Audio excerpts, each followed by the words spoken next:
पार्वण ऋतु काशतंडीर सजबाज और मन खोला हस। पार्वण ऋतु आरंभ होइछे। स्वर्गरु धरापृष्ठ को अवतरण करिबे जगत जननी कात्यायनी दुर्गतिनाशिनी मां दुर्गा। प्रकृति तार कोल को बहुविध उपाय सजाइलाणी। धरापृष्ठ कोमल दुर्वातल सबुज रंगरे सजई हेलाणी।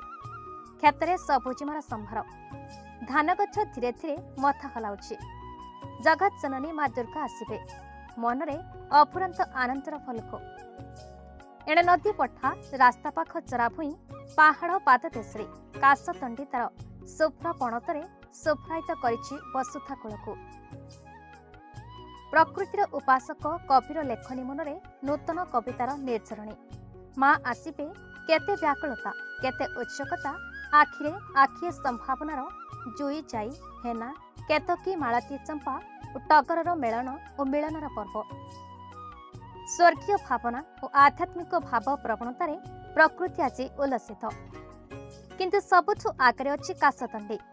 काशतंडीर रूपसज्जा मर्त्यमंडल में स्वर्ग अप्सरा रंभा मेनकार भ्रम सृष्टि करुछि। मां आसिबे एणु से सते जेमिति आगमनी संगीत गायबा एबेठु आरंभ करितलाणी।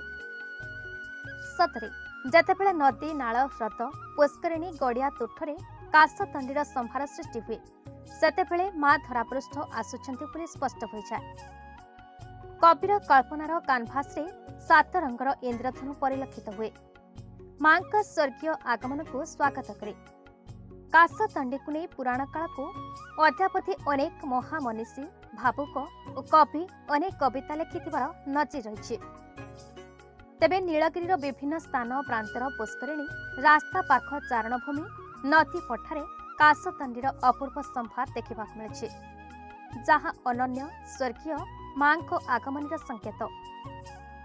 आसंतु तार सौंदर्य को मुक्त प्राण रे अवलोकन करिबा।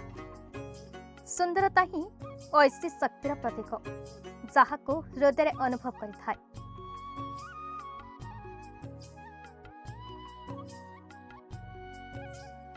Nilgiri Prafulla Kumar Mohanty report, BE news Odisha.